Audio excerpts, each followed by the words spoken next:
Donc, je fais cette vidéo pour qu'il puisse parler, mais aussi pour l'envoyer à ma psychiatre, enfin, afin qu'elle comprenne que ok, même si j'ai fumé du cannabis, mais sobre, c'est pareil. Elles sont les mêmes. Et si elle est bonne, elle les a déjà aperçues. Ici au Québec, le cannabis est légal et il est à 21 ans. Donc, et j'ai 23 ans, donc voilà.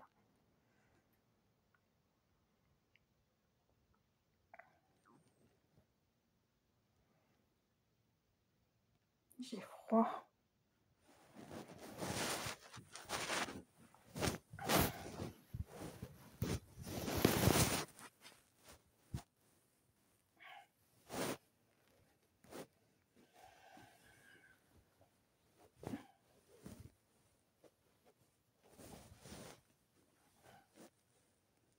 Alors moi, ce que je me demandais,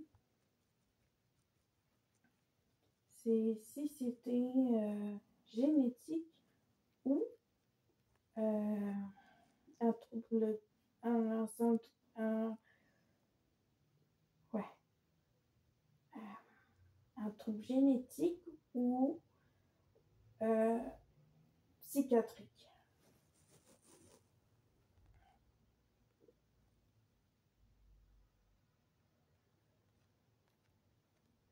Donc, comme je disais, quand je suis seule, j'ai ça aussi. Et c'est étrange. Ce sont les mêmes gens, mais en plus discret, si on veut dire. Et voilà.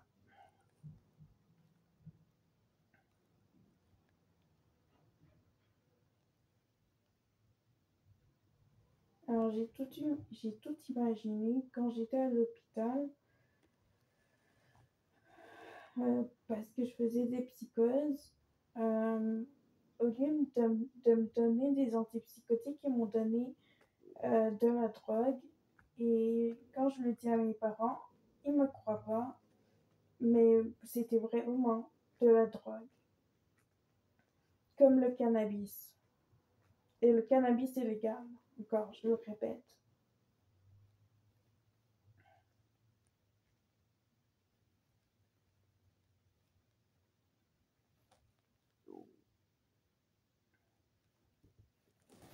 Je voulais vraiment montrer que, que j'ai un trouble dissociatif de l'identité où on ne peut plus tourner autour du pot.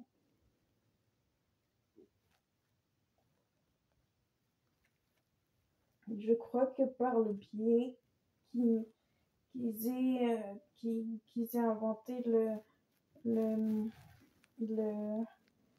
le stratagème avec la drogue et les antipsychotiques, ils se sont dit on va voir parce qu'on a eu des échos de ce qui se passe quand on est en état de crise.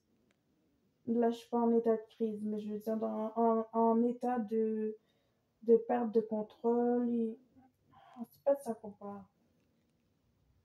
Voilà, et j'étais toujours surveillée, mais moi, là-bas, je venais pas pour de la drogue à l'hôpital.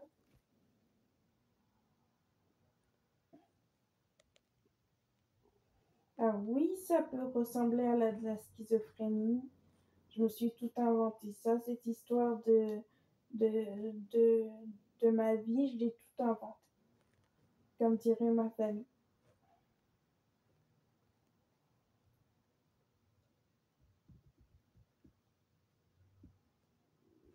Ou au contraire, j'ai un TDI et il a été causé par un stress et un trauma et il faut comprendre le trauma, il faut faire quelque chose.